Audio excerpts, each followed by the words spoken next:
Aujourd'hui, j'ai envie de parler d'un sujet qu'on parle pas assez, la solitude des mamans. Parce que oui, même entouré et même aimé, on peut se sentir seul. Et cette solitude, ben, personne la voit. Alors aujourd'hui, on va parler vrai, on va parler de la solitude des mamans.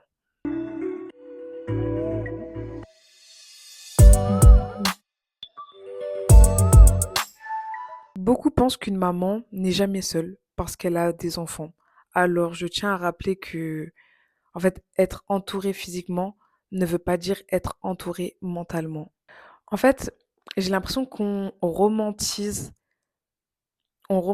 la maternité. Comme si la maternité, ça effaçait tous les, comment dire, les sentiments négatifs, comme le manque, le vide, l'isolement. On minimise beaucoup, en fait, ce que une maman peut ressentir, parce que si elle se plaint de dire que oui, je me sens seule, etc., on va lui dire quoi?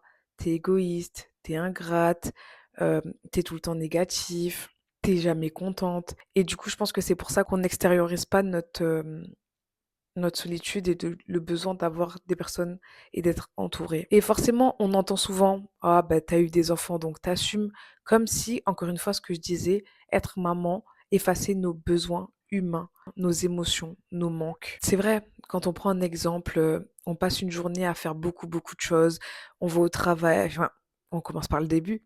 On emmène les enfants à l'école, enfin, on les prépare, on emmène les enfants à l'école, on court au travail, on va les récupérer, on rentre, le repas, les douches, etc., etc. Quand tu te poses chez toi 5 minutes et que tu le fais le vide de ta journée, des fois, en fait, tu as juste envie de raconter ta journée à quelqu'un. Tu tournes la tête, tu vois personne. Tu vois personne ou peut-être que cette personne que tu as à côté de toi ne veut pas t'écouter. Parce qu'en fait, je parle pas forcément de la solitude des mamans solo. Je parle de la généralité. Il y a des femmes qui sont peut-être en couple, mais qui ressentent de la solitude parce que leur conjoint ne les écoute pas. L'amour, tout ça, ça fait tout, mais en fait, écoutez la personne qui est en face de vous. Des fois, juste parler, ça fait du bien. Moi, je sais que quand quelqu'un est prêt à m'écouter et que personne m'a écouté depuis longtemps, oh, je débite un tas parce qu'en fait, ça me fait du bien de parler. Ça me fait du bien de me libérer. Et on s'en rend pas compte sur le coup, on fait des choses, on fait des choses, on fait des choses. Mais quand ça sort, je vous promets que ça fait vraiment du bien. Et forcément, ben, comme je disais, quand je reviens à ce que je disais, quand je tourne la tête et que je vois que ben, j'ai personne à qui parler, ben, c'est là où en fait tu ressens vraiment que la solitude, elle te tombe dessus en fait. C'est vrai, la solitude, c'est quand tu passes une journée à t'occuper de tout et qu'à la fin de la journée, ben, t'as pas reçu de comment ça va, comment tu vas, est-ce que tu veux parler. En fait, tu te rends compte que c'est toi qui prends tes décisions toute seule, les décisions de l'école, les décisions des finances, les décisions de, en fait, de plein de choses. Tu te rends compte que t'es vraiment toute seule. Parfois, en fait, j'aimerais juste appeler quelqu'un, discuter et juste expliquer comment la journée a été dure. Mais en fait, je peux pas parce que même si je sais qu'une personne est prête à m'écouter, j'ai toujours peur qu'on me dise: «Ah oui, mais c'est toi qui as décidé d'avoir des enfants, nanani». Donc en fait, forcément, tu restes bloqué dans ta bulle et tu es obligé de pas t'exprimer. Et en fait, j'ai l'impression que c'est un manque de soutien émotionnel. C'est-à-dire que toi, tu es là pour tout le monde te raconte tes soucis, tout le monde t'appelle à droite à gauche, tu sais pas ce qui m'est arrivé aujourd'hui, tu sais pas ce que j'ai eu, est-ce que tu peux m'aider, etc. Mais finalement, quand tu le fais le compte, est-ce que eux sont là pour toi? Est-ce que eux te demandent comment tu vas? Est-ce que eux te demandent est-ce que tu as besoin d'aide? Et c'est là où tu ressens ce manque émotionnel aussi. Enfin, c'est ce manque de soutien émotionnel parce que tu es là pour tout le monde et je pense que toi qui me regardes en vidéo, tu dois te dire, ah ben oui, là j'ai appuyé sur un truc qui fait que c'est vrai, on est tout le temps, tout le temps, tout le temps, tout le temps, tout le temps. Ouais, je rajoute des tout le temps là pour tout le monde, mais qui est vraiment là pour nous? Personne. Franchement, personne. Et je pense que cette année 2025, si je peux faire une aparté, m'a vraiment servi de leçon et je pense que maintenant, je vais apprendre aussi à prendre du temps pour moi et de laisser un peu les autres de côté.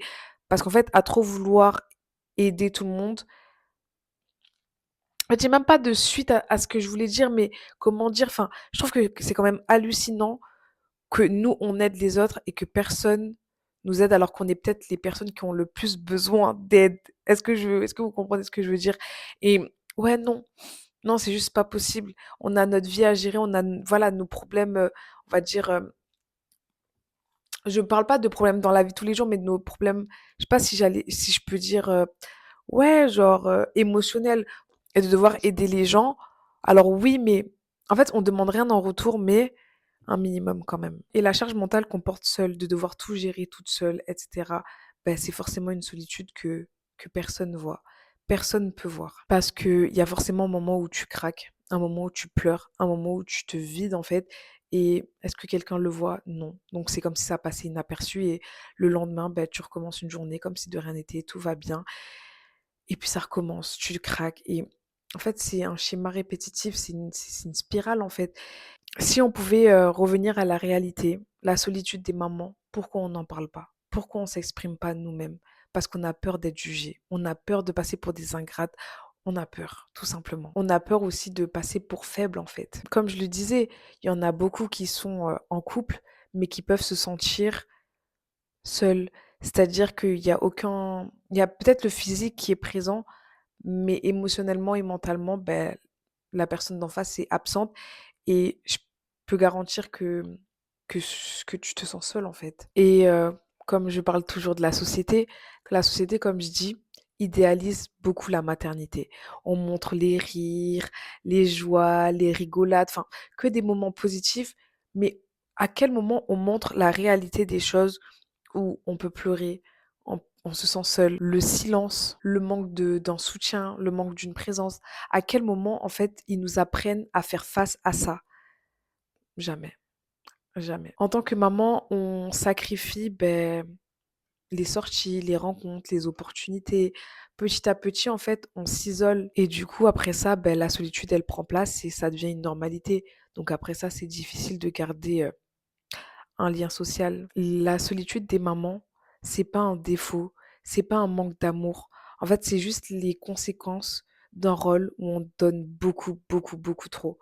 Vraiment beaucoup trop. En fait, ça fait pas de toi, en fait, une... Enfin, comment dire? T'es pas moins femme, moins maman, moins forte parce que tu ressens un manque. C'est juste humain. Si toi qui regardes cette vidéo, tu te sens seul, sache que je pense à travers cette vidéo ou peut-être les commentaires qui vont être laissés sur cette vidéo, tu vas t'en rendre compte que tu n'es pas seul sur le bateau.